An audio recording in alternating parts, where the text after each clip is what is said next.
All right, welcome to Fireside Battles Open number 5. If you've been with us from the very beginning, you probably know who I am. I am Reaper, the tournament organizer and administrator for Fireside Battles. We started this thing a little bit over a month ago, and we are really enjoying having you guys come out and compete with us every week here. So if you don't know, Fireside Battles is a set of open tournaments, as well as the Fireside Skirmish, which you can see on the little sidebar beside my face here. Fireside Skirmish is a pay-to-enter tournament, small bracket, 16-player double elimination. So typically you can find a little bit more stiff competition there. People are putting their own money on the line, so you know you're going to be facing people who are good.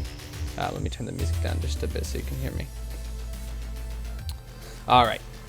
So I just wanted to go over some of the rules before we begin. Some people have some questions invariably, so going to be going over some of those things just so that everyone is on the same page here. So as most of you know, there's a group stage in which you'll be in 4-person groups. Top 2 players in each group will move on to the single elimination bracket, the winner of which will be our Fireside Battles Champion for the day. The top 8 places will receive, I believe it's the top 8 places will receive points towards our monthly invitational, which has been announced. You can check it out at www.firesidebattles.com for more info on that. It's the top 16 players for this month's ladder. So you earn ladder points by placing well in the Fireside Skirmish or the Fireside Open. It is a $260 prize pool, which honestly, if there's only 16 people, you're bound to get a little cut of that.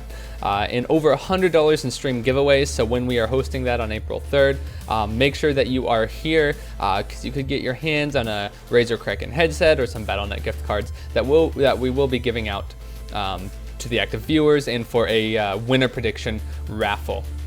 Okay, so a little bit back to the rules now. I kind of got sidetracked there with my promo. Every match is for the group stage, and most of the elimination stages are best of 3s. The loser, if you lose with a deck, you may not use that deck again. However, the winner is not required to keep his or her deck for the next match. We find that this makes it a little bit more fair because typically the person who wins the first match is able to counter pick and win the last match as well. So the winner does not have to keep the same match. However, you must declare 4 decks to your opponent before you begin your matches, and you can only pick from those 4 decks. So it's 4 decks because the finals and in the semifinals will both be best of 5 series. So the finals and semifinals are both best of 5s. Yeah, so remember, you can ban 1 time on the mulligan screen. So when you get your cards come up, it shows you what cards you're going to have as your opening hand. Before you pick new cards and then click shuffle back to, or click mulligan to get your new cards, before you do that, you can concede out of the match, message your opponent and let them know that you're banning the class that they played, and they cannot play that class for the rest of the best of series. Now, if after you do this, you are free to change your own deck. You do not have to click the same deck again, but you must pick one of the 4 decks that you declare to your opponent before the match begins. And I think that is about it. If you have any other questions, let us know.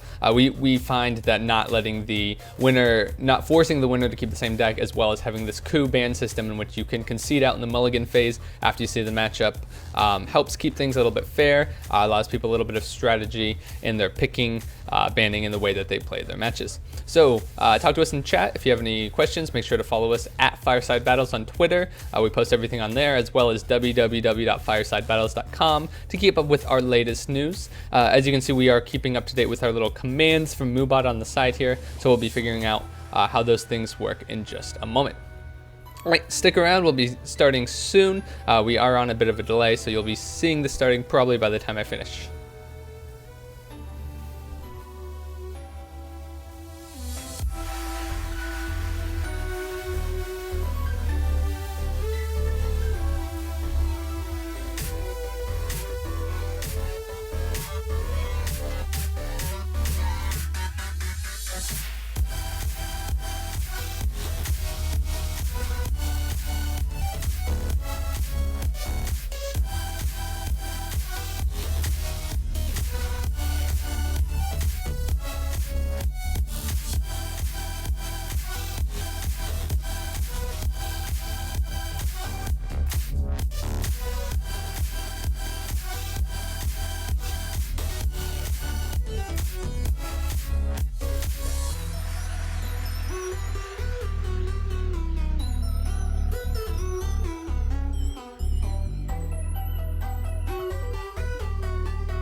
Inside, it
Hello. Hello, hello. And Bari is back now. He's joining this call. All right. Let me go ahead and add him so that we can get our casting underway. Yeah, we have a couple of exciting things on the stream. We've got a new layout. We've got a new deck tracker for all the players. So should be pretty cool. Awesome. All right, we're gonna get the first match for casting. Oops, wrong button. Up underway here in just a moment. I'll let you guys know what that is, but you can go ahead and introduce yourselves to the viewers. Alrighty, how's it going, everybody? I'm Faust. Really enjoyed casting for y'all last week. I'm here, of course, with Mbari. Gonna have a nice long day of Hearthstone today. Hopefully a really good tournament. We'll see a lot of great games.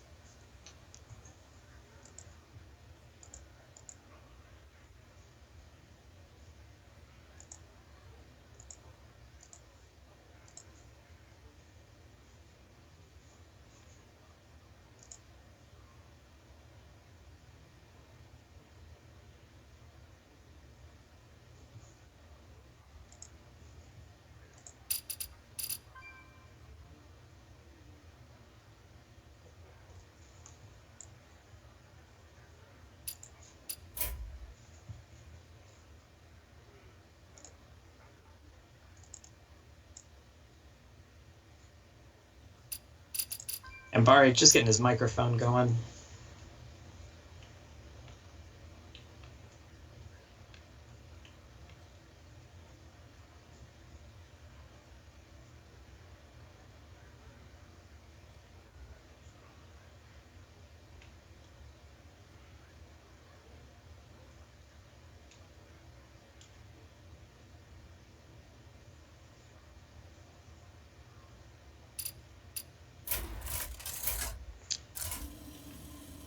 Alrighty, so while Mbari gets set up, we're gonna go into a game here.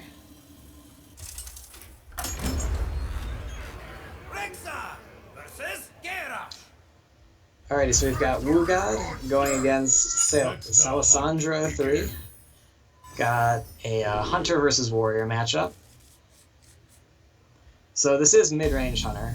The Hunter versus Warrior matchup can be really polarizing because Face Hunter is a very unfavorable matchup against Warrior, whereas the mid-range Hunter deck is very favorable. It's about 70-30 win rate against Control Warrior, mainly because you have the ability to just pump out a ton of sustained damage between having a lot of efficient minions, having, of course, the hero power, which is able to cancel out the Warrior's hero power. Not the fastest start out of this Hunter, but certainly something that can be overcome just because of how favorable this matchup is.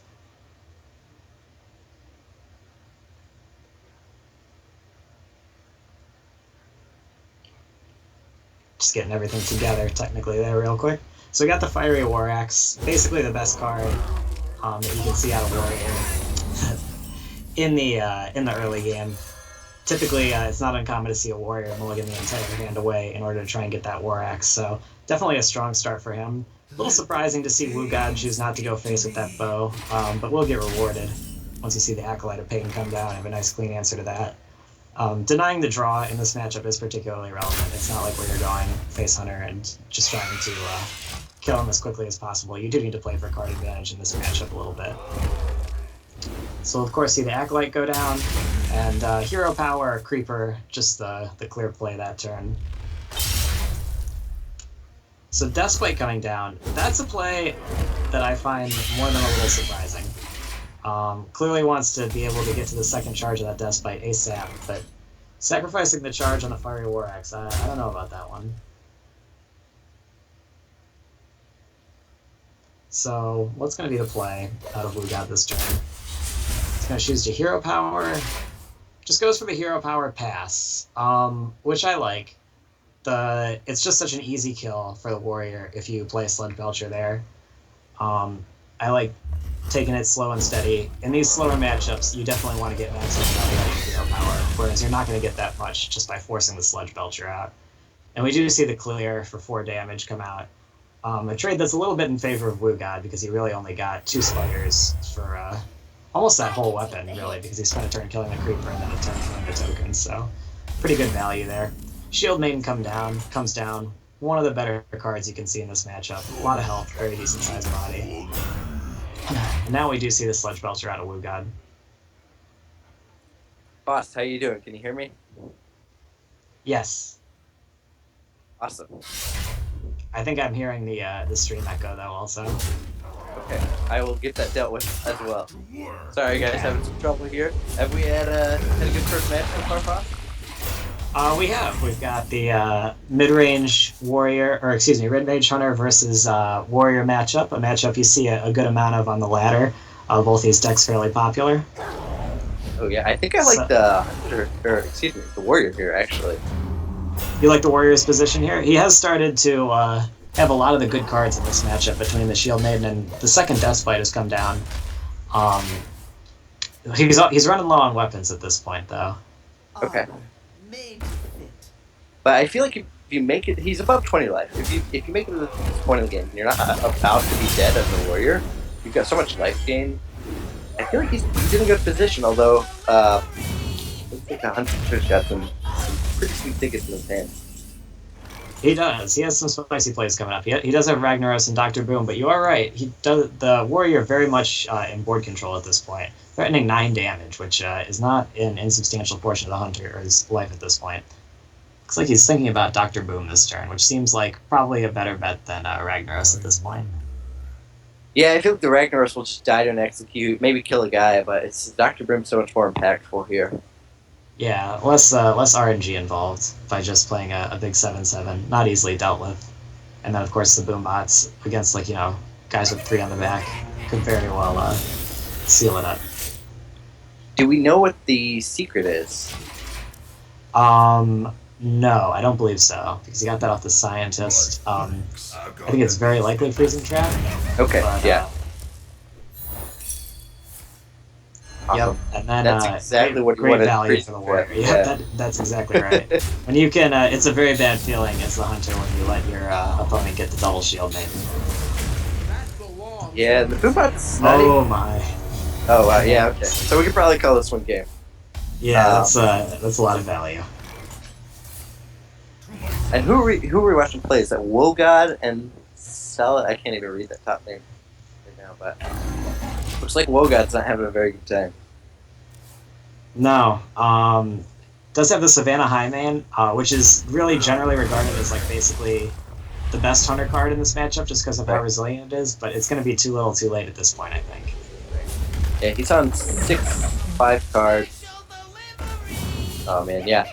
It's just, this is where you want to be as a warrior. Really, the game happens in the first few turns. And then from that, it's just... It's all sort of ceremonial. We kind of know the warrior's already won at this point. We do, especially with that Shield Maiden in his hand. Just this turn, you can go to 31 health.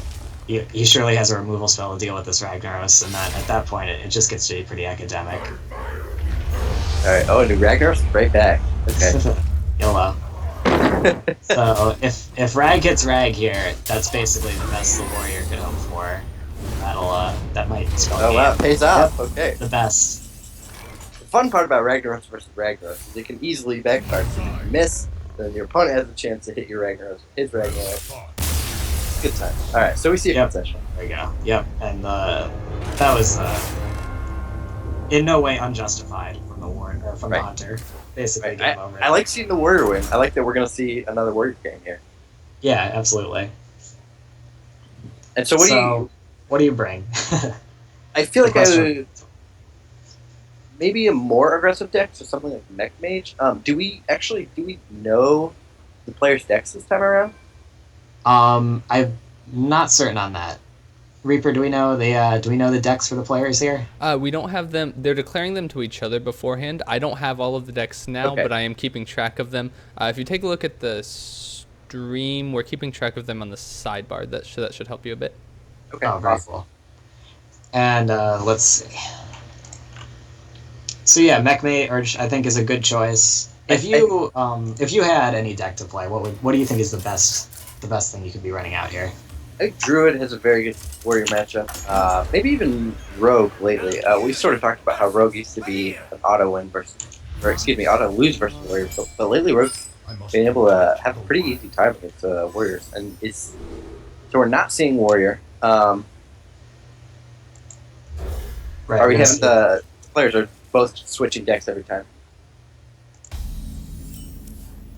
Yeah, so this is definitely an interesting matchup also. I think Wugod, the fact that we see Senjin Shieldmaster kind of leads me to believe that he might be playing a bit more taunt heavy. Like, I wouldn't be surprised to see an Ancient of War in here, which I think is maybe a little better in this matchup. Ancient of War, of course, the best sap target. Yes, that seems fair.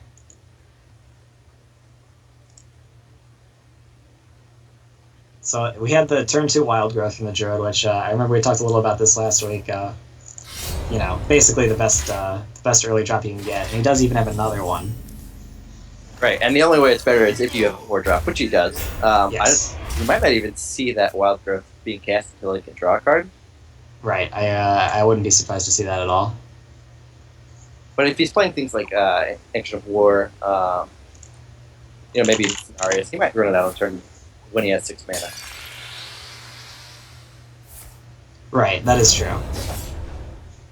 And let's see, so we got Backstab, Deadly Poison. What do you expect to see out of the coin here? Earthring Farseer, huh? Alright. Is that a good use of the coin? You know, in my opinion, you know, we don't have Salisandro's hand up, but the coin is just such a valuable resource, especially in the early game, because it's not easy to combo all the time. So we'll see if it pays off for him, but I don't think I would have felt that much pressure to gain the life and play the 3/3 on that turn. I wonder if that sort of indicates something to Wugod, whether that Salisandra has Tinker maybe, or that he just had nothing else to play in his hand. Right. I think you can make a couple of conclusions off that. I wouldn't be surprised if Salisandro had a pretty weak hand coming after that. No SI agent, no Violet Teacher. Right. Possibly Prep Sprint, though. Still not out of the question. Even then, though, if he prep sprints here, he's definitely gonna have a nice next couple of turns. But his board's pretty awful. You know, Deadly Poison is not a very good answer to Sledge Belcher. Even if he has Sap, which is basically like taking an extra turn, it still doesn't do much just because of right now how shut down the board is. We should just see that Sledge Belcher put right back. Okay, this not ideal, but he's dealing with it. He is. But to have to throw away an Eviscerate and a Haha, you're basically sacrificing like 8 points of damage there. Yeah. And, you know, most people run only one South Sea deckhand, so he sort of just gave up his ability to have a surprise burst at the end. Exactly. And it's very tempting, you know, because there's a lot of opportunities where it's worth it to deal 2 damage for 1 mana, but the ability to just play deckhand into oil, just because it's so mana efficient and it allows for so much burst damage, it's a difficult choice you have to make as the rogue, to say the least. I like the running out the mind control tech. I think you can see activations of it when a Violet Teacher comes down, but I think it just has more value as a 3/3. I agree. He's sort of hovering over that Force of Nature. Yeah, I don't know about that this turn. I understand wanting to pay a lot of respect to the Drake, but I don't think I would feel too inclined to use it just yet. And going back to mind control tech, no Shade. That is actually very surprising. Would you have played the Shade there? I think I would have, but it might be smarter not to, just because if he has the Deadly Poison. Like, he's been sitting on that dagger, so maybe that indicates he does have the Deadly Poison, he's just waiting for his board to use it on. Well, in fact, he will probably use it if he has it here. Yeah, if he has the Flurry, it's a very nice clear. Big 2 for 1, and you want to take advantage of that spell power. And that would have really been playing into it with if he had dropped the Shade there. Right. Being left with just Force Innervate in your hand, not really where you want to be as the Druid. Right. Something interesting about Mind Control Tech is this is actually probably the worst matchup for it. Violet Teacher, of course, you could see some use out of it, but the thing that makes that card less of a niche card is the fact that Dr. Boom is 3 creatures. So decks that play Dr. Boom, anything plus Dr. Boom, and you have a pretty great board to play tech into. But of course, Rogue would be very atypical if he was running Dr. Boom. Cenarius, though, quite a draw. Is he? Not gonna play it. I don't know if I like that. I think I might disagree. Again, I'm in the same boat as you. I would have rather seen Cenarius there.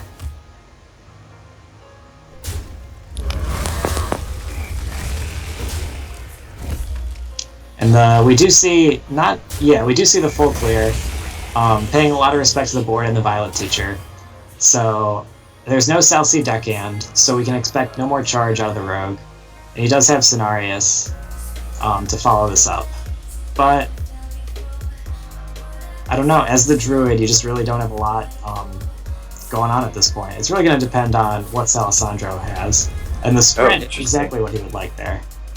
Now, that's almost good for for Wuga, just because he gets the chance to really take control of the board. Savage Roar.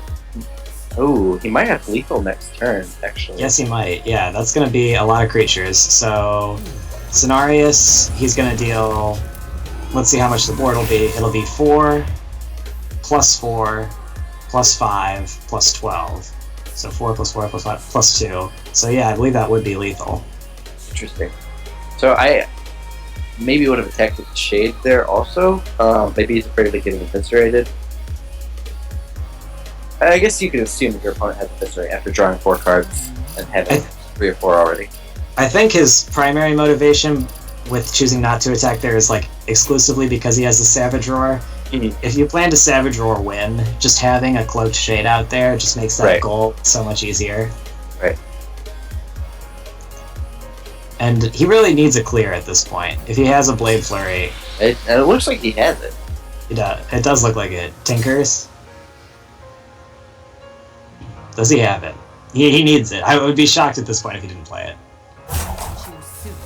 It's a little unfortunate that these Treants are going to stop him from dealing 12 to the face, but he might have to cut his losses here.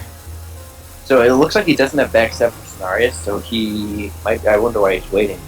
Right. I wonder if he maybe has an Eviscerate and he just didn't count his mana before he started throwing the buffs onto his knife. Yeah, and that's rough. Just basically skipped his turn there. Let's see if I can do math correctly. Yeah, that'll do it. Interesting. So I think you have to assume he was gonna Blade Flurry Eviscerate, and he just didn't realize. Oh, hey, I only have 3 mana left. I can't do that. Yeah, that was pretty unfortunate. I'd like to know what cards are missing, because if I wonder if he had, because you saw he had exact lethal there. I wonder if he had anything that could have kept him alive. Right. Yeah, that was a rough one, but we're going to see game 3 here. We are. And so, explain to me, Foss, if you understand what's the format we're playing here. So I had assumed we were going to see Warrior come back. Are we doing it a little differently here? The primary difference between the traditional hero elimination format is that we're not forcing the winner to play with the same deck. We do this in light of sort of fairness. We did a little bit of research, and it seems like in more than 80% of games, whoever wins the first match wins the last one as well because of counterpicking. So in order to alleviate a bit of that, we're not forcing the winners to play the same decks, but rather each player declares 4 decks, and they can only choose from those. And then there is, of course, the coup ban. Right, and it's an interesting format. I was playing in the Fireside tournament on Monday, same format we use there. So yeah, I like it. I think it's a good format, and we do get to see a bit greater variety, especially in this best of 3. Right.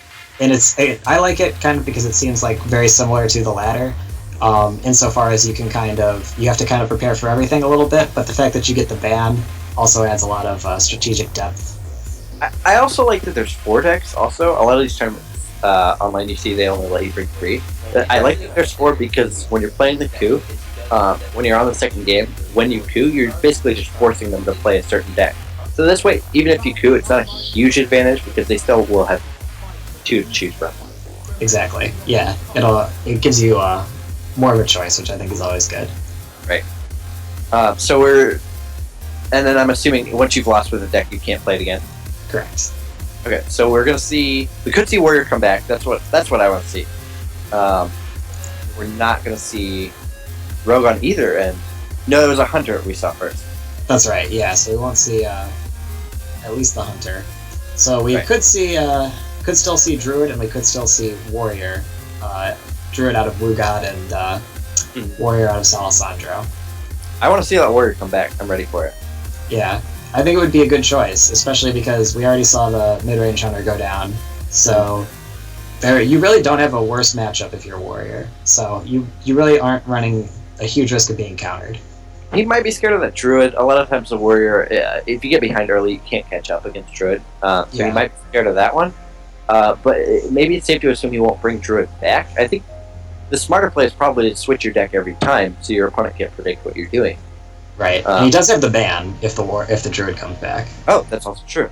Yeah. So that's another big choice, because Druid is another great matchup against Warrior. I would say Druid, Mid-Range Hunter, and Paladin are probably the 3 best decks against Warrior, and perhaps he didn't bring Paladin. So if you want to run Warrior out there, you have your ban up, and then you can see what happens. And the players did declare their decks to each other, so he does know if he has to expect Paladin or not. Right. And I think we're going to see a ban probably from both sides here. I feel like the ban's a really good tool at your disposal. I'm always surprised when people don't use it. Yeah, absolutely. It's sometimes hard to know when to do it, because you feel like that maybe you can win in like any of the given matchups, but especially it's game 3. Once bans are resolved, it's going to be the last game of the set. So You might as well use it. Deny your opponent options. That's a big part of card games in general. So while we've got a second to kind of let these guys get set up here, how was your week on the ladder, Ambari? Any interesting developments in the metagame for you? It was pretty rough. We talked a little bit. I've been playing a lot of Freeze Mage the past days, and I like it a lot. If you haven't played Freeze Mage, I know a lot of people haven't, but it's basically every game is a 30-minute puzzle, whether you win or lose. And it's very easy to lose the game for yourself. It's one of those decks that has a kind of big learning curve, but it's really a thrill when you can pull off a win. Yeah, definitely. It can definitely be rewarding playing decks that go so long like that, if you're willing to play a 30-minute ladder game. Right, exactly. It's not ideal for grinding the ladder. If you're trying to get legend boys and girls out there, just play it. It's not a bad idea. But it's definitely a cool deck. I think it's one of the more fun decks the game has to offer that has a chance to win. Obviously, the most fun decks never win games, but... Well, that might be true. I don't know. I've played a couple games as Freeze Mage, mostly after I saw Frozen, and I really just wanted to roleplay. I kind of played Freeze Mage for a couple games and blasted the soundtrack, minus the bad ones, at full blast. That was a pretty good time. Anyway, it's a decent deck. I only playing it a couple games, though. I will say I had a bit of trouble with it. I felt like I lost some games I should have won, because you really do have to play on very far ahead with that deck, and it plays very differently than basically almost any other deck, just because of the unique things like Ice Block, for example, playing with that card. It's one of those decks, though, that once you really master it, I'm getting the feeling you're a much better player for it. You get an understanding for the game that you didn't have before once you master playing Freeze Mage. Yeah, I certainly can agree with that. Although, kind of on the opposite end of the spectrum almost, I spent a decent amount of time this week playing Face Hunter. I really feel like that my Face Hunter game could really be better, so I've actually been trying to practice that deck. I know, you kind of just go face every time, but I don't know. Sometimes it's hard for me. I'm so used to trying to trade for value that I feel like I do it sometimes too much as Face Hunter, and I think it's a little difficult. Because sometimes it's so tempting. It's so easy to want to trade your 3/1 Wolf Rider for 6/3 or something. There's so many 6/3s right now. But sometimes it's wrong. You should YOLO when you try and get value, and so that's been an interesting experience. It's a fun deck, though. Yeah, absolutely. In its own special way. I think it's a good deck. It's not fun to lose to, but I think it's a good deck to learn, because I've been playing in more tournaments lately, and I remember thinking a lot of times I would really like to have Face Hunter as an option, just because there's some matchups where you're just so strong. I think Face Hunter is one of the better decks in the tournament setting. There's so many decks that just directly counters, I think. Rogue, for example, I feel like Rogue's one of the best decks in the format, but it has such a hard time against Face Hunter. It does. And I feel like there's 3 or 4 really good decks that just, I don't want to say can't beat it, but a lot of times can't beat it. Right. Yeah, absolutely. I think mid-range Hunter, I think, is probably your best matchup if you're Face Hunter. You just have such a strong game against them. Mech Mage, I feel like you've got a pretty strong game against them as well. And then, Right. Of course, Rogue, actually probably one of the two, we were talking about this a little bit, one of the 2 weakest matchups for Rogue, that and Right. Control Warrior. Yeah, it's nice. Will Face Hunter never hurt anyone. Right. Awesome. So I was just looking at the bracket. It looks like we have 73 people, if I counted right. Nice. So quite a turnout today. Yeah, absolutely. Kind of looking over here, a lot of new names that I don't recognize. A few that I do. So I'm excited about our regulars. I'm excited. Yeah, absolutely. I hope we see some more silly decks here in the first couple rounds, but I know it's going to heat up here towards the afternoon. Again, this is the Fireside Open. If you're just joining us, we are in the very start of the group stages. We have groups of 4 each group member. We'll play against everyone in their group, so we're going to have 3 matches here before we move on to the final round. And we're waiting for... Sorry about that. We're waiting for Wogod. Who was the second player here? It was Salisandro. It looks like Salisandro may be AFK, so we're gonna see if we can flip over to Shaggy Kami versus Akogar, who should be starting in just a moment. Awesome. There's one thing that I cannot help but notice, Mbari, and that is that your boy Cat Fiesta is conspicuously absent from this tournament, which I'm really sad about. I really wanted to pull for your boy in this tournament. Well, he's probably mad because the casters were bullying him last week. We were not bullying. I believe we were encouraging him. Spare the rod, spoil the child, Mbari. These guys, I was all in support of the arcane missiles. Arcane missiles turn 1. Hey, sometimes that's all you need is a little arcane missiles to the face. That's 3 damage for 1 mana. What a value.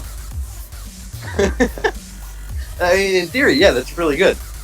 Right, exactly. Do that a couple times, seal it up. That's 6 damage for 2 mana. Exactly. It just keeps looking better and better the more you cast it. I do see quite a few familiar faces in here. Urza's here. Definitely a strong player. Played against him before. We've seen him. He was definitely here last week as well. I saw Java here, so definitely exciting to see him. Yeah, Reaper, if we can check out Group L at some point.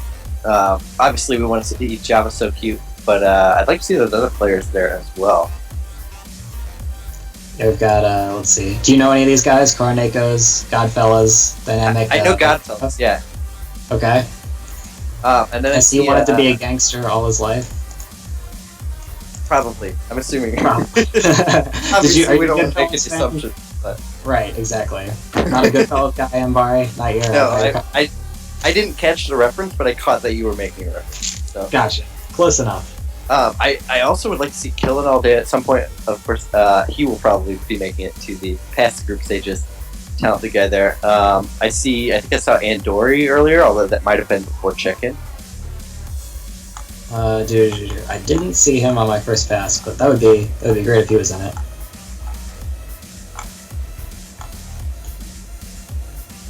So we've got Shaggy Kami coming up next. Actually, we're still having some trouble with him, so we have Waxy is Fun versus Zorplox. Cool. Ooh, if they had a competition before between who had the better name, it would almost be as fun to watch. So let's see what we got. We got the Mid-Range Hunter versus Druid. Mid-Range Hunter packing Kazan Mystic. That's an interesting choice. I like that a lot. You gotta beat the Face Hunter somehow. You do. It's a card I'm a little surprised by, because you have access to Flare. That's true. But Flare doesn't steal a secret. It does not. It only destroys them. Although, to be fair, Flare does deal with all secrets. And the Mystic only steals one. So that's true. I guess although not always that relevant. True. And it looks like we're in game 2 here. Yes. Not sure who's up a game. But this is I don't like to be the hunter here. You see it? Basically the two worst things that could happen just happened. Right. Wild Rose doesn't get much worse than that. Shade, another bad thing. It could have been worse. It could have been a lot worse. And this is mid-range hunter rather than face hunter, so can't count them out really at any point just because of the explosive potential. But his hand, not exactly what you want in the early game, that's for sure. I'm okay. So he attacks the mad scientist. I like that play. I think he was considering face, but I don't really think. I don't think he plays zombie chow to attack the face. Yeah, I agree strongly. I think that was definitely where you want to be. Even though you let the hunter get that secret, you can assume he's going to get it at some point, and keeping the zombie chow alive, getting the trade, seems great. It's kind of a miserable hand for Waxy here. He's just sort of forced to unleash on Curve. Yeah, that's not good. We'll probably see a kill command go into that Tonka there. Not what you really want to be doing either. It looks like turns 5 and 6 will be nice though, so maybe he can recover. Yeah, absolutely. That's exactly what he needs. Because anytime you're kill commanding creatures as a hunter, you're not where you want to be. But turn 5 Loatheb into turn 6 Savannah Highmane, definitely. That's where you want to be. Absolutely. Right. So is that that's the shade we saw get Freezing Trap. He's got 5 mana on that. Right. I'm just gonna see a Loatheb like this. Yeah, me too. So a huge tempo swing then that Freezing Trap ended up being. If that's the best thing the Warrior has on turn 6, you gotta feel pretty decent. And then is he gonna go active with his Shade here? He is. Well, he can't kill it with a spell. He did just play Loatheb. But you almost just high main and go back to face. But it looks like he's gonna trade Loathebs. Because when the Druid's playing aggressively, you do know he's probably got some tricks up his sleeves. Yeah, he's got to be expecting combo at this point. Right. If he's trying that hard to get some damage in. And your board looks pretty great once you just play high main. You might be thinking about killing the Shade though, which I certainly don't hate. Yeah, just for the value trade. Yeah. Can the Druid really punish this? I mean, if he doesn't have... He needs like a Swiper or a Wrath or a Keeper. I guess there's actually quite a few ways to punish it, but we'll see if he has them. Because he wants to play a big guy on curve. Right. Maybe a Dr. Boom or something, which you can't play with anything else, barring Innervate. But he's got a... Zorplox has a play in mind. It's Force of Nature. Will we see just Force of Nature, yeah. Well, I like this. It cleans up almost everything except the spider. That's true. He's definitely not out of the combo race yet, because we haven't seen Dr. Boom, we haven't seen Scenarios, right. So he does still have the option to deal a lot of burst, but takes the hunter off the aggressive foot, which is definitely something you need to do. Yeah, that was a really good answer, actually. Obviously, you didn't want to see Dr. Boom. Right. But, who does? I think we're going to see it big game hunter, because as we both know, they always have it. They do. Still could have it right now, but he's going to draw a card. Throw it off the Drake, maybe? Yeah. If they didn't already have it, obviously they top decked it. Every time. Never lucky, but let's see. Alright, so he doesn't have it. So that's game, right? Because Dr. Boom lived. Oh wow, he went to face. Went to face. I don't. Yeah, which is reasonable. Maybe Zorplox also assuming never lucky thought his Drake would die to a Boombot, but we'll see. Oh, Huffer, that's pretty great. Nice removal spell. And then a ton to the face, and this Sludge Belcher, barring a top deck BGH, this actually probably is going to be game. Yeah. Awesome. Literally no way to deal with Dr. Boom. So Wax is recovering from a point where he had a really bad start, a really bad hand. Still, he drew well. I don't think Dr. Boom's going to be enough. No, I don't think so either. In fact, is it lethal on board? With kill command it is. Awesome. Yep, that's game. So that just goes to show how much burst potential the Hunter does have. We're going to see him deal over 17 damage this turn, after dealing, 9 last turn? So that's all it takes. This is what makes this mid-range Hunter deck so great. Yeah, so we're going to go to... We did figure out this is actually game 1, so we're going to go to game 2. Zeroplex cannot play Druid. And Wax, we could see Hunter again. We could, definitely. And that's where you want to be. If you start winning games as mid-range Hunter, it's certainly not inconceivable to just take it all away. In fact, it's sometimes you might see the ban come out at this point for the mid-range Hunter, which is losing a game and then having to use your ban. Definitely not a great place to be in a best of 3. We'll see what the players decide to do. Like we discussed earlier, the winner is not obliged to keep the same deck. We could see anything out of both of these players. I don't believe we've seen either of the bans yet, so still a lot of ways this matchup can go. So we've got Druid versus Paladin here. Interesting. This is a good matchup. Two solid mid-range decks, no real clear advantage. Oh, we're gonna see a coup. But the ban, yep. So apparently, Waxy Fun not agreeing with me. Doesn't want to play this Paladin one bit. Very quick ban there. Awesome. I like this is sort of going back a minute, but I like that he didn't play out the Mystic. A lot of times you'll see people not really thinking. When on ladder, you might just play the Mystic as a 4/3, but sure. I like that he kept it hidden just in case he comes up against a mage or a hunter, because then he hasn't given away that information. He might be the kind of guy who just plays the Mystic in every deck. Right. Yeah, that's a very good point. Definitely, Mystic is a card you can come back to. Because it's just so good in those hunter and mage matchups. Some people don't like to lose the secret. That's right. A lot of people don't like to lose to hunter. So let's see what these guys are going to run out now. Paladin has been banned out, so we're going to see Waxy Fun come back to the hunter versus the mage. I like this a lot. We'll see the mage do here. I think every time you coup a deck, it's smart to also switch decks just so your opponent can't predict what you're about to do. Right. Because again, the counterpicking can just give you free wins sometimes. So definitely. And we talked about the ladder. This is if you've been on the ladder at all, you've seen both of these decks a lot. Provided this is mech mage, which I would not be surprised about. So this is I think a pretty balanced matchup. Two very powerful decks. I like the spider first. Me too. When I have Juggler Hounds, I'm definitely very tempted to keep it at least until turn 5 and play them both in the same turn. Okay, so now we're getting some indications we're not seeing Mech Mage. Right, this could be Freeze Mage. I would love that. I don't know if I like the Juggler there, though. Maybe he's really expecting Freeze Mage, in which case you might as well play the Juggler, because you're never going to get a good Juggler Unleashed turn.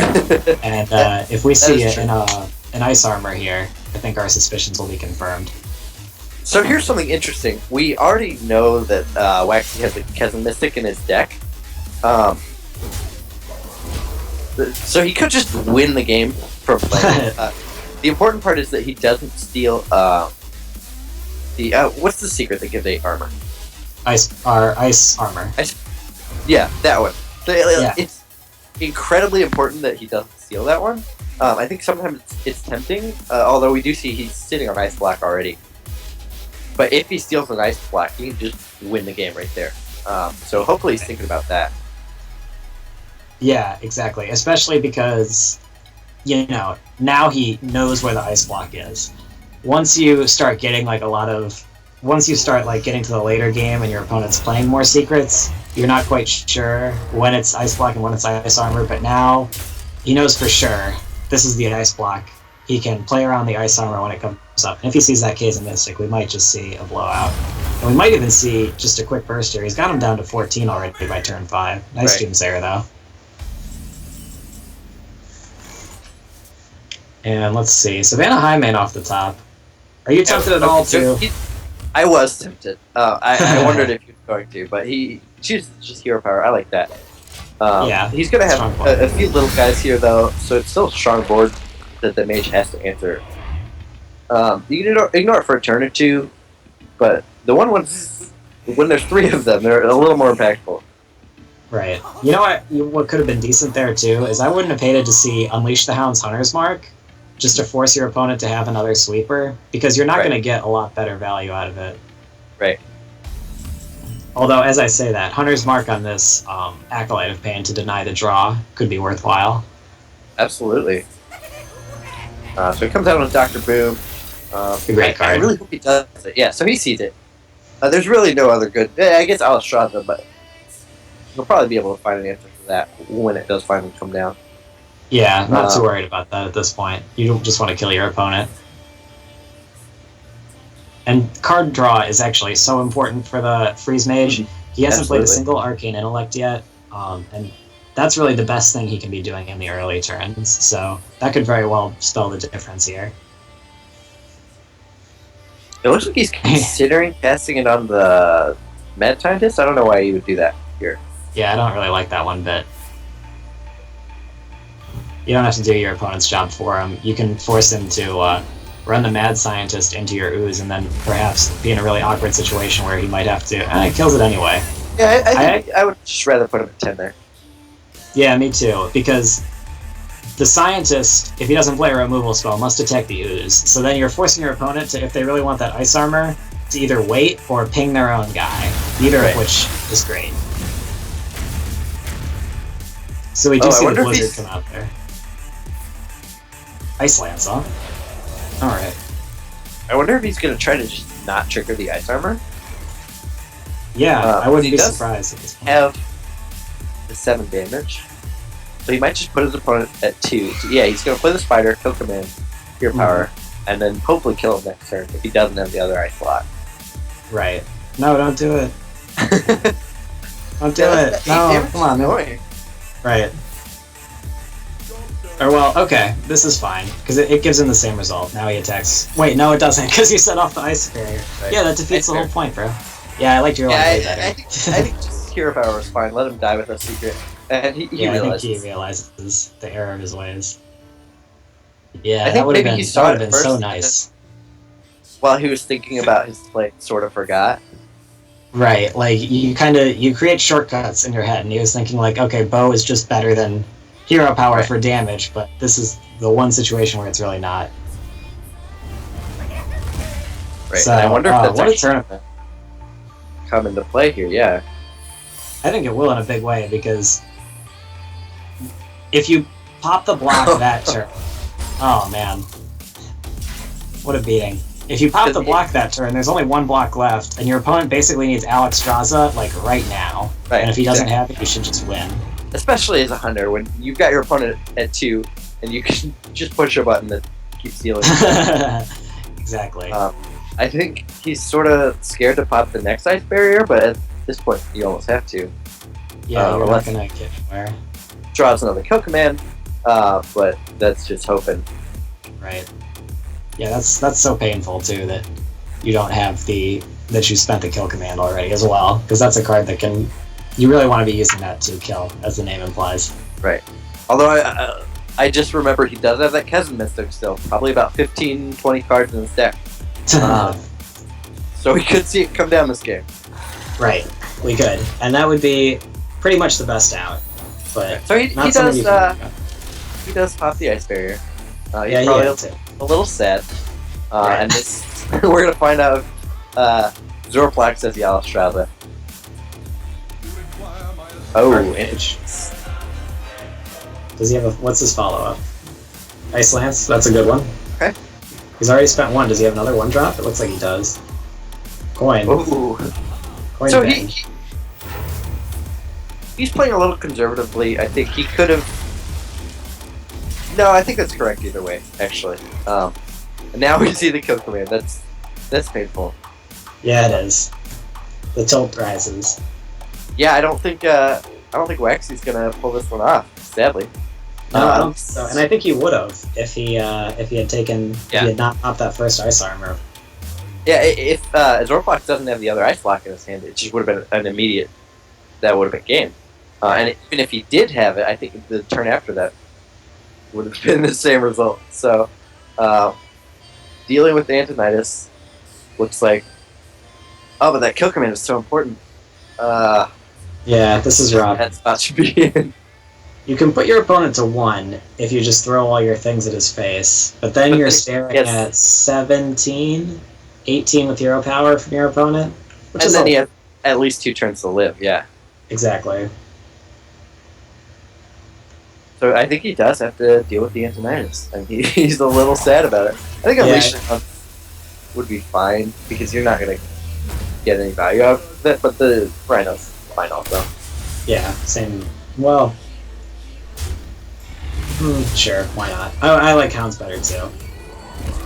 Because getting value out of the Rhino later isn't out of the question, because charge in this matchup is very strong.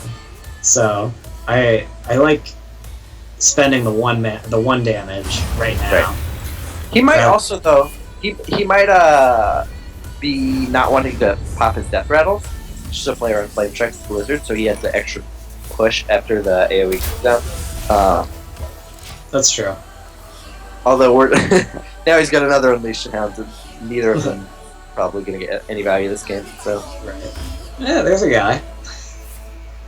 dies to Unleashed. Oh no, he's going to ping it. That's like what a player. That's a power player. Zorplox playing around Unleashed Hounds. Yep, well played. So, I mean, this game is still very not over, though. Both the Ice Armors are gone, and Zorplox has spent not an insignificant number of resources. He's used both of his Ice Lances, which are a big part of the burst kill. It doesn't look like he's going to be able to get a lot this turn, since he spent 4 mana basically drawing a card. Right. What's he got? That's the big question, because he's looking at getting his Ice Block popped this turn. Probably doesn't have a lot more healing. And oh boy, he is He's going for it. going for the YOLO here. Surely he's on the other Ice Block, though. Yeah, I think that's a safe assumption at this point. And then if he has... Double Fireball. Oh yeah, because he got 2 off Phantomitis. He does. So he just played 1, so he would need to have naturally drawn 1 Fireball, because I think that's the first Fireball we've seen him cast this game. And some of these Freeze Mage lists play Fire Blast as well. They do, yeah, which could definitely be another option here. So if Ice Block gets popped, he could just play the other Ice Block and Fireball, and then the following turn Fire Blast. Right, and I think the best way to do it would be Hero Power first, hit him with the Spider, put him to 1, pop Like the that. Ice Block. Yeah. He's like, I'm gonna get value out of this, damn it. Right. It's gonna die to that Explosive Sheep, basically without question, but he wants his dog. And I think I like holding back the animal. At least there's you got a 1/3 chance of getting a charge guy off it for later. Right. Most of the results, and he does just alright. I like that too. Get I think good use of the dog, because you don't want to see those hyenas die. That would just be silly. And yeah, I think I agree with you about the animal companion. It's just not going to do a lot here. Wow. Fix him up. Wow. No Ice Block. Okay, so I don't really understand why Zorplox was just throwing spells at Wax's face then. Right. Yeah, it seemed like he had better things to do. It felt like maybe he was hoping for the top deck that turn. Right. Yeah, So I mean, you does- played your out. Yeah. Right. So, well, and was that 2 wins for Waxy? I do believe so. Yeah, that was 2-0 there. Cool. So Waxy's taking the match. Yeah. I really thought he threw, man. I thought that Ice Armor play was really going to bite him, but again, you just see the burst of the mid-range Hunter. Yeah. And to be fair, if he didn't pop the Ice Armor, we might have seen 15 minutes less of the game there. Right. But it ended up not mattering. He pulled it off. Exactly. How do you feel about that matchup, Ambari? If you're playing Freeze Mage on the ladder and you start to see a Web Spinner come down, it's mid-range Hunter, how do you feel about your chances? I feel like I'd like to see the Web Spinner because Face Hunter seems like a bad matchup because you need a little bit of time to set up. I think he maybe could have pulled that game off, drawn a little better. Maybe he should have fired all the Savannah Highmane. But I don't hate it against mid-range Hunter. Sometimes when you're playing against a Hunter and you realize it's mid-range, you just sort of breathe a sigh of relief. Like, yes, they've got Dr. Moons and maybe Ragnaroses, but at least you're not going to die in 5 turns. Right, that much is true. So you got a fighting chance. Right. And now that I'm thinking about it, I'm not super surprised that we had sort of an awkward game from Waxy, because you don't really see a lot of Freeze Mage. So if you don't know the deck, it's pretty easy to just make little mistakes here and there. And maybe that's an advantage of playing Freeze Mage, just that people don't necessarily always know what's in your deck. Even we saw a lot of the Fatigue Mage decks, so maybe people expect that now with the Echo of Medivh, sometimes the Duplicates, the Molten Giants. So maybe people are expecting that more so now as opposed to the traditional Freeze Mage.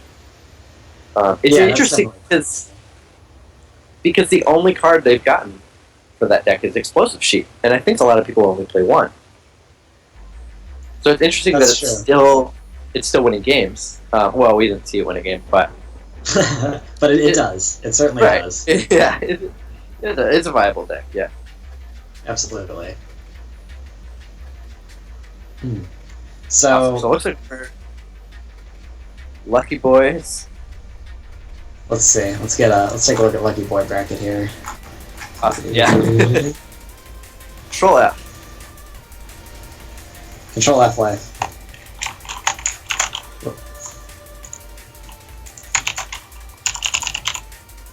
Oh, okay. So Lucky Boy's in Andori's bracket. That could be interesting. I love to see Andori, yeah. He's a pretty regular player, and he's really good. So, yeah. Two things I would like. Exactly. It looks like Andori did actually lose his first match, though. Alright, well, I stand corrected then. I apologize. Maybe he's terrible. I don't know about that. I see Tripbox is in that group. I wonder if he played Tripbox. He did. I actually played against Tripbox on Monday. I'm not playing Tripbox. I don't know if he plays in too many events, but he did play in the Monday event and did beat me in 3 games. He was... we played a Warrior Control Mirror, which was quite good. So I don't see him on the ladder a ton, but definitely a competent player, more than capable of taking out Andori if he gets, the cards in his favor. Right, literally. So, right. Let's see. So, tell me this, Andori. You're on the ladder, playing Hunter. Have you ever died to boom bots on your own turn? I don't think I have. No? Okay. Are you referring to when you're playing Freeze Mage and you have an ice block? Right. Exactly. I can't think of any other cards that can actually kill you on your own turn other than boom bots, which of course we see all the time. A lot of times it's just fatigue. Because fatigue, when you're playing that's Freeze Mage, true. You dig through your whole deck. And actually, I think maybe not as many people are aware of it as should be, but a lot of times you just lose because they put you at one, pop your ice block, and then, or even if they don't, and you're still at one, you just lose because it's your own turn. It sucks because usually when you've drawn your deck, you're about to win. And we talked about this a little bit, but Freeze Mage is the deck that is very good at countering and also very good at being countered, and that's actually how the Warrior will typically beat them. You just actually can heal for more health than the Freeze Mage can deal damage. How fun is that? We had a whole conversation about Freeze Mage, and then we see it here at the start of the tournament. Exactly. Alright, so it's a deck I'd like to see. Game. Yeah, oh yeah. Hopefully, I forget his name already. But I hope he comes back on camera back. Definitely. What are some other decks you'd like to see today? We were talking a little bit about the field being very open. I've seen a lot of new decks lately. A lot of mid-range mage, which I think is kind of recently coming into the fold. Have you seen the Mana Worm deck, the Tempo Mage? I think Pesty sort of brought it to light. You play 2 Mana Worms, you play Sorcerer's Apprentice. It's interesting, but it's really cool.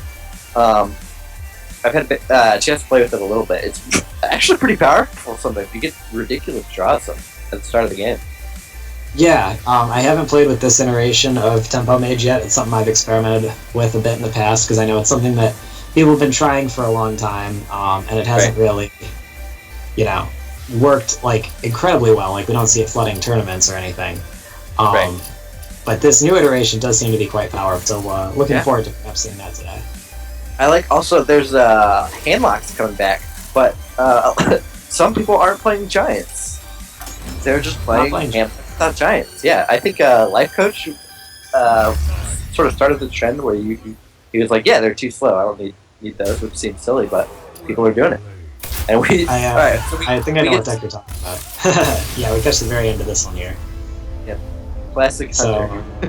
What do we got? Let's see.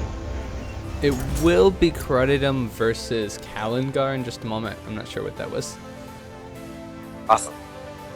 Cool. Kalingar is somebody who we see in a lot of these tournaments, and we see actually I think do really well if I'm remembering right. Yeah, that sounds right. He does. I think he also was in the Monday night event. I think he also beat me. I think we played Monday. How many matches did you lose? Exactly 2. So I can't say it about anything else, but I think those were the guys. Okay. If I start saying every time we cue someone up, oh, I lost to this guy on Monday, like then you can have some healthy skepticism. If I remember right, those are the guys. I have no right to be skeptical just yet. So let's see who we're gonna get here. Cooking the popcorn.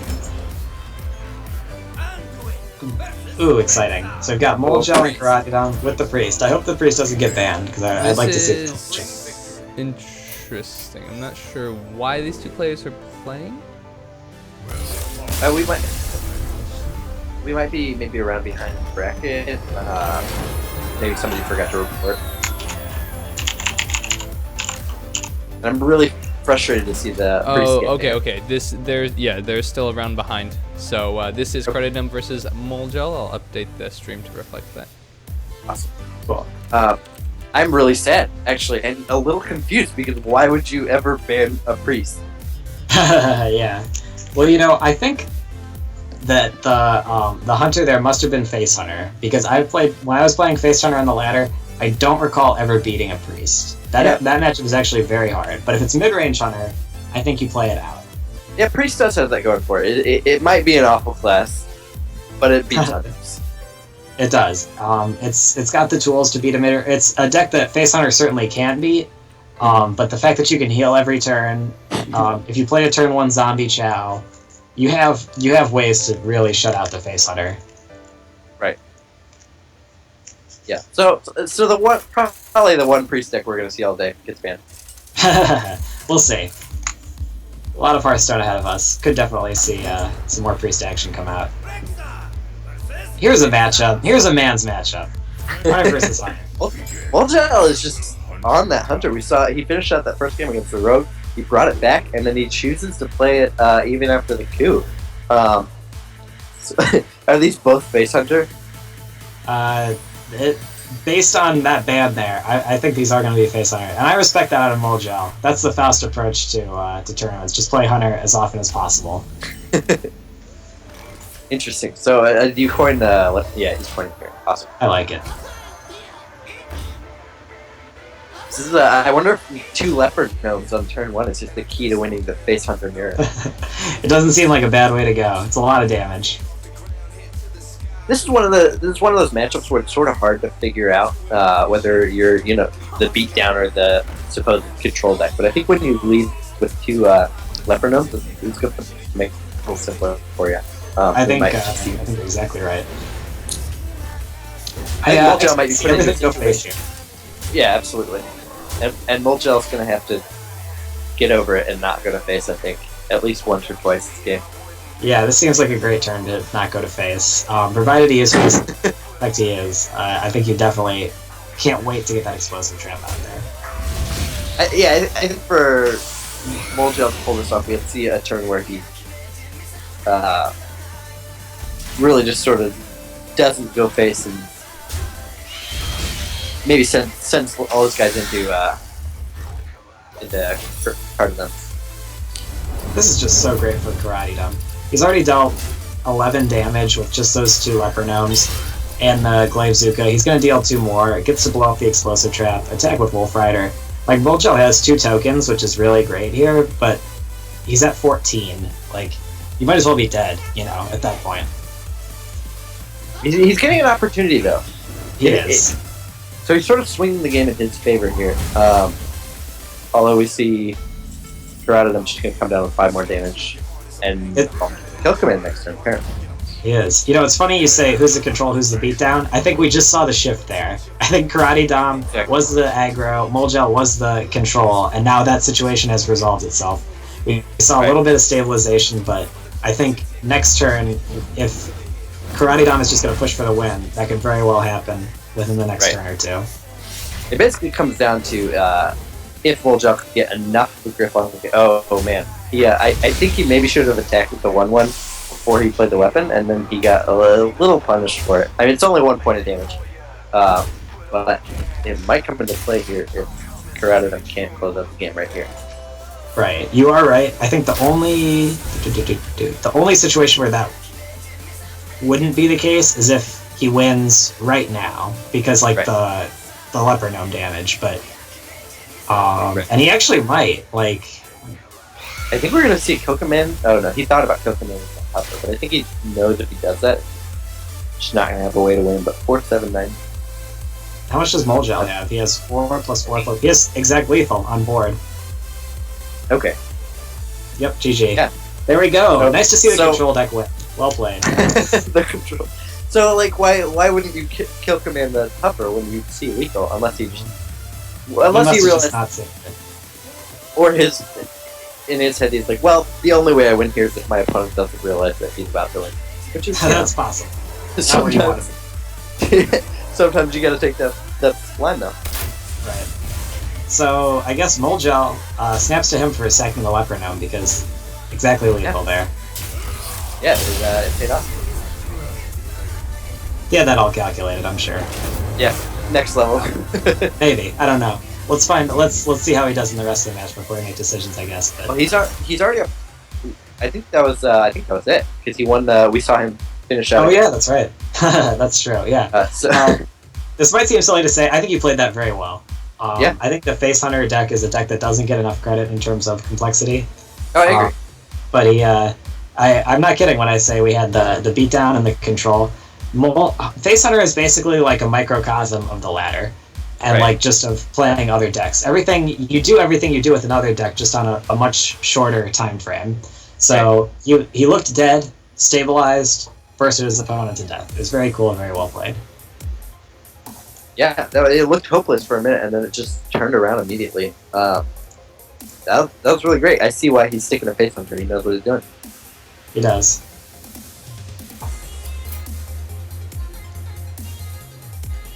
So we've seen Face Hunter today. We have seen Midrange Hunter. We have seen Rogue. Have we seen a Mech Mage deck yet? We haven't. We just saw the Mage. Well, although we've only seen a few so far. Yeah. That's true. Yeah. So that's a lot of the. I think it's safe to say those 4 are definitely the biggest decks on the ladder. Mm-hmm. We saw a Control Warrior deck, which is right up there. So not too surprising, the decks we've seen come out, because a lot of times you're just going to want to play what you're most comfortable with. And a lot of times that is the stuff that you see near the top of the ladder. Yeah, I'm excited to see what we get next. Hopefully we're going to get queued up in a minute. Looks like we are. Yeah.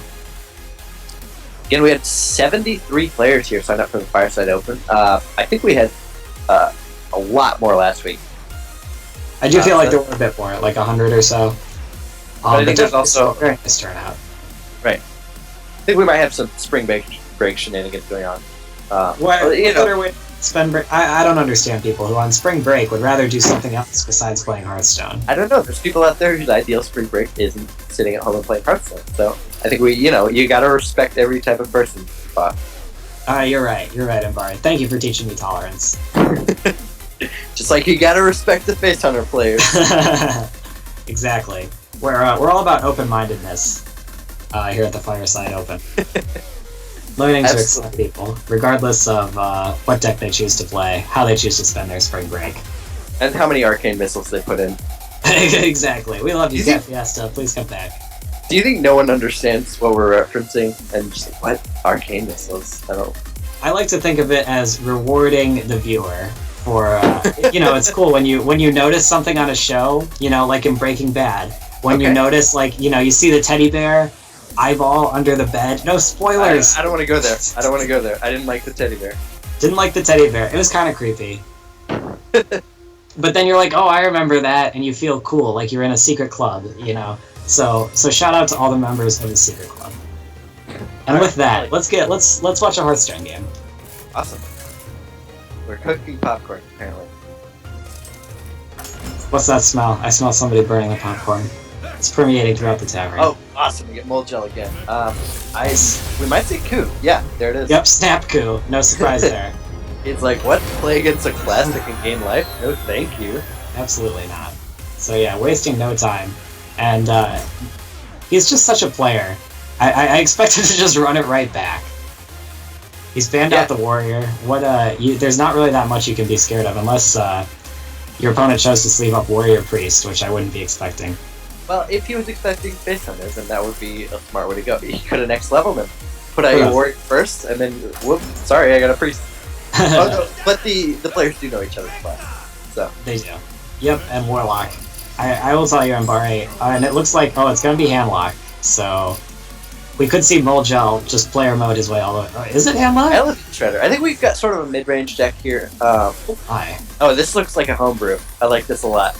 Yeah. It looks like we're going to see a lot of power overwhelming Shadow Flames, and I'm hoping a Baron Riven there. It's quite possible, because now it looks like Zoo. It looks like Zoo with Ancient Watcher. Oh, yeah, I think that is what's going on. Wait, yeah, why is he playing Ancient Watcher? I don't know. Maybe he's a player too. This group is for players only. That seems very aggressive. Like maybe he's playing it for Shadow Flame, and maybe he really wants to silence. Yeah, he does have Owl. Yeti on turn 2 is nothing to be ashamed of. That's certainly true. But there's a Dr. Boom, so yeah, it's a very zoo-ish deck, I guess. I don't know.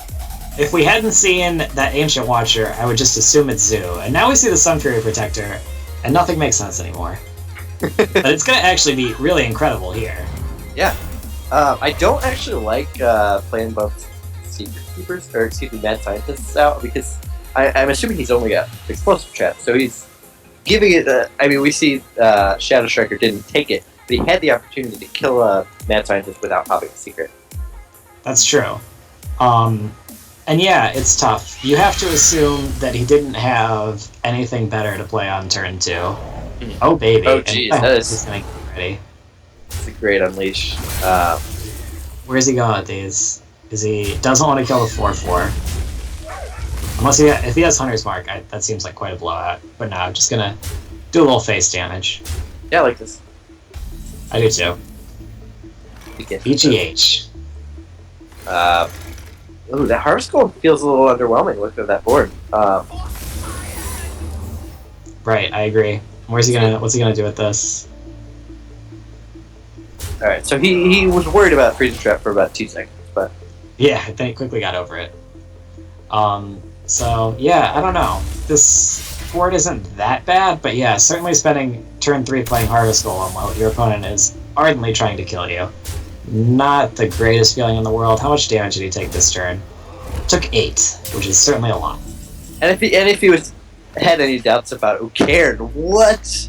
Yeah, that's crazy. If he had any doubts about the explosive trap, obviously now he knows, just based on Moljel attacks. But now he knows he can also kill that Mad Scientist for free. He does, which is definitely going to be nice. It's got to be the play, because I mean, no point in just running in your guys to die. Yeah, so this is the optimal way to clear. Okay, so we got a brew on our hands, Mbare. I like it. I think we might see a Baron Riven there. At this point, I wouldn't be surprised, I guess. We could see anything at this point. I also... Oh my, that's a bold tap. I also don't know if I would have attacked into the secret, just because now Moljel can just keep attacking for free, whereas he would have probably sat on the weapon a little bit if you had waited to pop the secret. You might have lethal. Yep. Wow, yeah. They always have double Arcane Golem, Mbare. Every time. Every time. Oh no, he's at 1. 1. I'm gonna do my Savitz Coin impression. direct. Okay. I was 1 damage off lethal. And that's exactly what we saw there. I thought I had him, but my opponent played the low type, and I was 1 damage off lethal. But we do see the scoop. Okay, yeah, that was a good one. Well played by Moljel, again. Yep, again. Face Hunter 2 Master. Mad Scientists, no fear. Nope. I want lessons from Moljel. He's everything I want to be in Face Hunter life. What, you want lessons? He's just gonna tell you to go to face all the time. Like, hey, what's the play here? Go to face. What's the play? Play everything. Go to face. Did he trade that game at all? I'm trying to remember. He did, yeah. He killed a couple of 1/1 sometimes. Yeah, you're right. He did. But he did a lot of going to face, and he had double Arcane Golem. That was awesome. Oh, I love Moljel. Molgel's my boy. Running it back. I've never cheered for a face hunter play before. But are you cheering for him now? Absolutely. He's like our homeboy. He's such a player. And Although who I knows? don't think we're not seeing his cards yet. It looks like we're trying to get him added. But it's exciting when you can't see his cards. That's true. It's interesting because you're in the same position as Shadow Striker. What does he have? You know, element of mystery, intrigue. So Shadow Striker keeps Paladin Shredder here. I don't know how much I like that. Okay, so we got another fun deck. I like Shadow Striker. Yep. I think I lost something similar on ladder recently. Did you see that Soul of the Forest that he mulliganed? Yes, it was his deck. I didn't see it, but I played against his deck on ladder where he like played a bunch of Haunted Creepers and Echoing Oozes and played Soul of the Forest, and then you just play a lot of guys. And apparently, I've never played against this deck, but I saw Forsen play it with Control Warrior on his stream, and he looked so dead, but he played really well and somehow managed to clear like a 7-card board where his opponent played Soul of the Forest and then Soul of the Forest again on all the trees. Wow. Yeah. So, shout out to Forsen not being on the most educational streamer vote. He taught me everything I know about Hearthstone. Yeah, shout out to Shadow Striker too for playing this deck. Absolutely. I love to see a nice brew. We're getting to spring is almost upon us, Ambari, and you know, sometimes you just you want to go outside with your buddies. You know, maybe get a nice brew. You know, go down to the tavern. And, at this tavern, you know, I like to see a spicy as much as that. It's a different kind of brew, but different kind of brew, nonetheless exciting. It's speaking of spring, since we're not seeing any action here, it is really nice out today. Yes, it is. And I think we're fairly close geographically. I'm looking at 63 degrees. 63. I was outside this morning, went for a little run, but it's definitely warm. I'm in beautiful Cleveland, so this weather for us is pretty much like top marks. Wait, you went for a run? I thought you play Hearthstone. Well, you know, you gotta run so that you can spend the rest of your day, you know, staring at a computer and remaining motionless. I see. You gotta have balance in your Ambari, yeah. Alright. Okay, you have taught me things now. I love the juggler pop the spider play. It always good. Although he could just go to face. We'll see. Abusive Sergeant. Oh, I hope I see face here. Oh no. Okay, great. And let's see how good his arm is. Pretty good so far. Yep, that's sick. Oh wow. Yeah, let's just play 5 minutes of Lana. Sounds it's great. as if you drew Wild Growth. That's exactly right. Alright, so a little good RNG from both players. Yeah, and you know, Shadow Striker's not in the worst position here. That's true. He's not going to be able to pop that Sylvanas anytime soon, though. And how much is he taking this turn? Certainly lots. Yeah. 479. Yeah, so he's probably facing down lethal.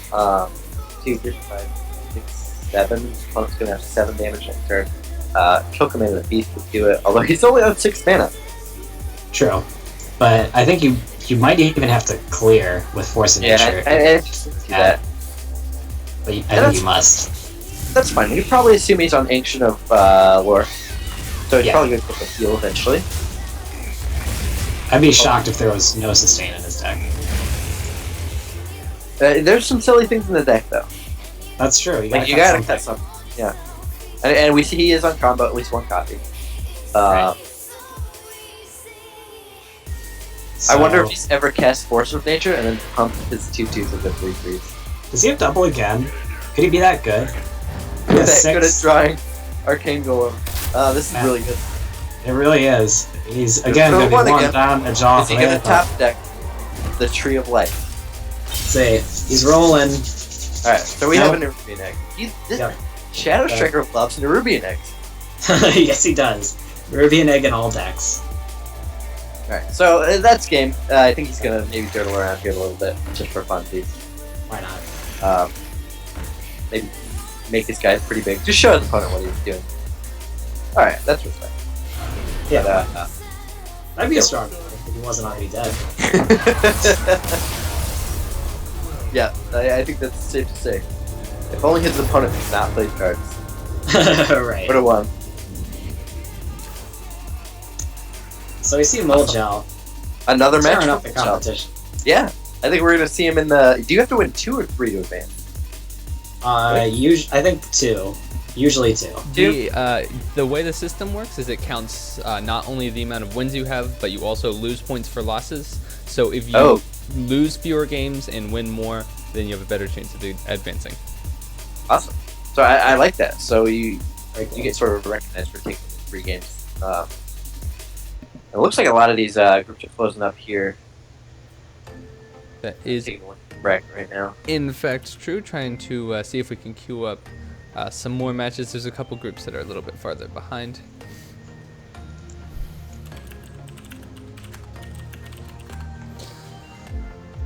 It is surprisingly difficult to get players to accept friend requests sometimes. I think maybe the idea is they don't want their card to be on stream. That's quite possible.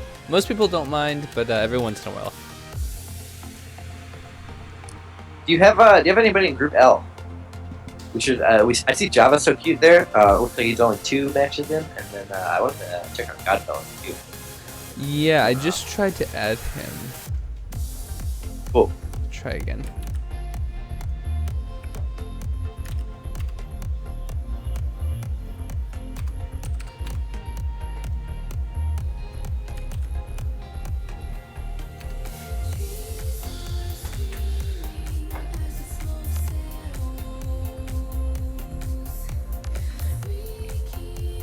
Shout out to Negative Oxide in the chat saying this is zoo ... I think we're getting a little shit thrown at us.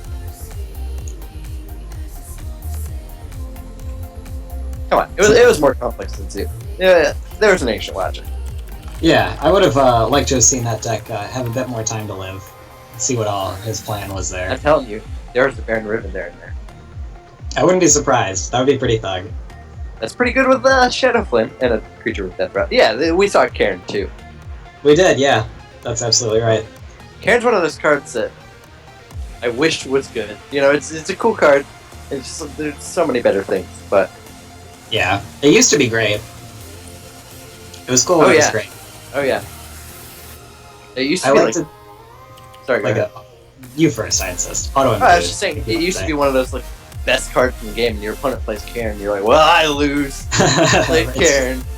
Exactly. Because it's just such good value. It's 2 Yetis, and for a long time, Yeti was like the best 4-drop in the game. So just getting 2 Yetis was nothing to sneeze at. It's buy one get one half off. Exactly. Right. And it's the reason people really stop playing it is because even though it's like really good value, it's only good if you're ahead on board. Like imagine playing your opponent playing a Dr. Boom and then you playing a Karn. Like it's gonna feel bad. You're gonna die. I think the Lothar entering the game was a big deal because it's like they play it on turn 5, you play Karen. They're like, well, my guy's bigger. Oh yeah, you exactly. do get it. But if you don't have a 1-point hero power, it's too easy to kill it with the Lothar. Right. And then Karen, it's interesting. People talk about sticky minions a lot, but Karen is the OG sticky minion, if you will. That is absolutely right. I like to think when I think about Karen Bloodhoof, he dies, he turns into Bane Bloodhoof, and I just like to think about that scene in Dark Knight Rises, and like as if Karn is on the plane talking to the CIA guy, and he's just like, "Was getting killed part of your plan?" And then Bane I Bloodhoof haven't is seen just it. like, "Oh, oh, you got it." I don't understand your references. I'm sure there's a Reddit for Bane posting. All you really need to see is the first 5 minutes, and you'll get the best part of the movie. It's all about Bane and CIA. Boss, I'm from Indianapolis. I'm like have to be a hipster, and Batman's too mainstream. Oh, come on now. It's super mainstream. I gotta, where's my indie flicks? Nothing is more hip than Bane posting, I assure you. Seems pretty basic. It's pretty basic. Well, I maybe I'll try and step up my game so I can be Indianapolis hip. Hip. Maybe I'll start riding like an old school bicycle. I'll only watch movies on VHS. I know you think that's funny, but there any given day I walk outside, I see someone on a fixie bike with a mustache. Man, that is pretty hip. There's actually you first. I was just gonna say we're the Portland of the Midwest, The Portland of the Midwest. I'd never heard that before. Well, that's But us, so. You're making me want to go to Indianapolis and Bari. It's There's pretty, actually it's- There's actually a restaurant in Cleveland that is decorated with VHS tapes and fixie bikes. Like, that's literally Really? the decor. Yeah, it's like there's VHS tapes and shelves all over the walls, and there's fixie bikes That hanging sounds from the awesome. ceiling. It's very Alright, well. Good for them. Come to Cleveland. Hey, Cleveland Tourism Board. You know. Where if is you- Cleveland? Where is Cleveland? Cleveland is in Northeast Ohio. It's Northeast. popularly known as where LeBron is. So just look for Okay. LeBron and head that way. And you won't have any You're problem fairly finding our close to entire Pennsylvania, town. right? Yes, very close. You could Okay. get to the Pennsylvania border in about an hour. Less than an hour. Yeah, I'm out in Ohio a lot, but it's typically the west side. Your Cincinnati and Dayton and all that. Yeah, those are cooler places to be by general standards, but Cleveland has its a sort of rustic charm. Okay, that sounds pretty hipster, Kyle. Well, parts of Cleveland are a little bit hipster. Okay, well maybe I'll get along there. Yeah, I guess you'd actually better go there. I don't know if they can be as hip as like Cincinnati though, for example. I'd better start on my mustache before I go visit. Maybe buy some Vampire Weekend albums. I don't know. Yeah, it wouldn't be a bad idea. Neutral Milk Hotel is coming here next month. I don't know if you want to go see them in Cleveland, but that's going to be a pretty thing. I'm not familiar actually, but that sounds like a pretty hipster band. Those. Oh, they're great. Some people might know them as the band that Audrey Plaza likes on Parks and Rec, or the band that played during the finale of the Colbert Report. But they're great. I Okay. strongly recommend it. Cool. Especially That doesn't one sound. Yeah, it's not too mainstream. That sounds great. Right. All right, so hopefully we get a game here pretty soon. I think it's we're coming down to where a lot of people aren't playing anymore, so it's sort of hard to find a match still going on. Right. What are your who have you been watching as far as other Hearthstone streams go, Ambara? Any interesting streams out there for you? I told you I watched Speeds. That's where I sort of got the inspiration to play Freeze Mage. Yeah. I like to, I like the Kriparian. I like the, he plays Arena or whatever. You can just have it on in the background, and Yeah. still get mad or make jokes. There's not a whole lot of streamers that I'm like, oh my god, they're on. I need to go watch them. But Yeah. occasionally, if I'm doing homework, something like streaming. Right.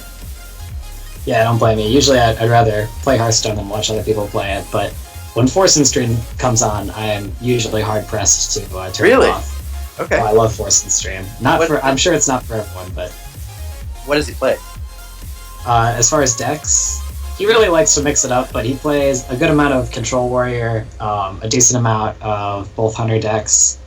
But he has like an appeal all his own. He has like his own plug DJ, where like his fans awesome. play like crazy like remixes that they make. Like they make songs like about Forsen and Reynad and stuff, and they like definitely aren't afraid of like you know what? I taking think I've shots heard- at things streamers. I think I've heard some of those floating around and been like, what's Yeah, that sounds about right. Rupert, do you have Killing All Day added?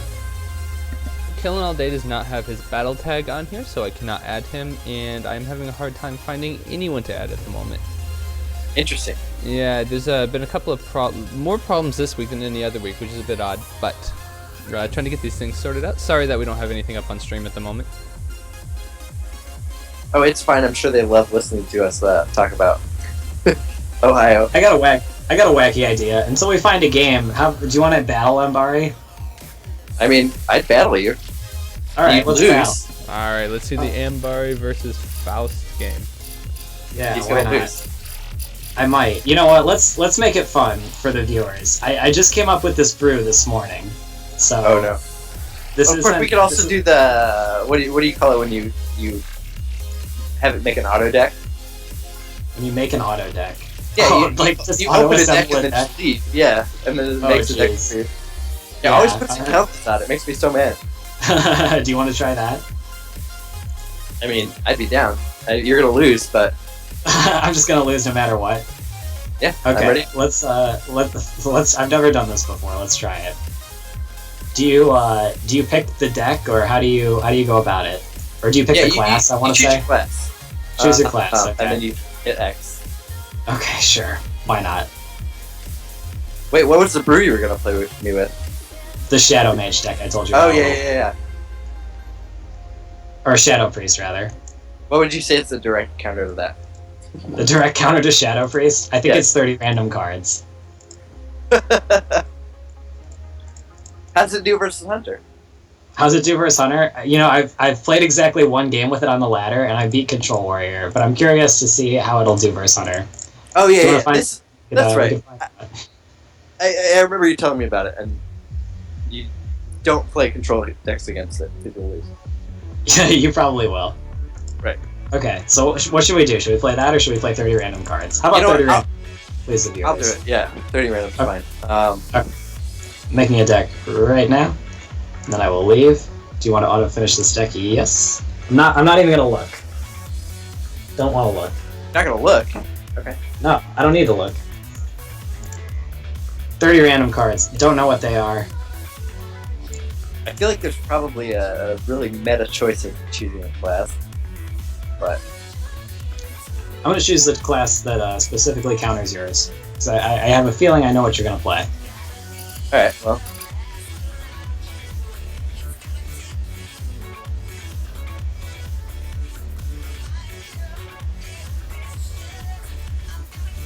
my deck's pretty good.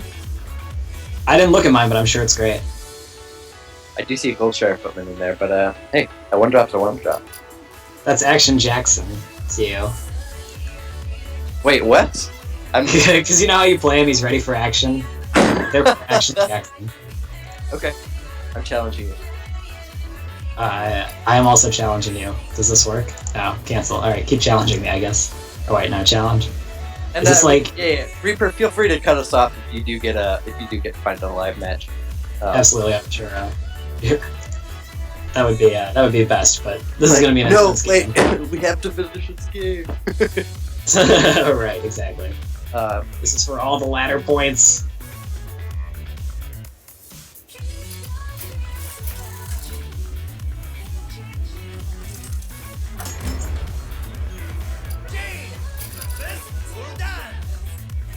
My client. All right, I apologize. Major. Yeah, what'd you pick?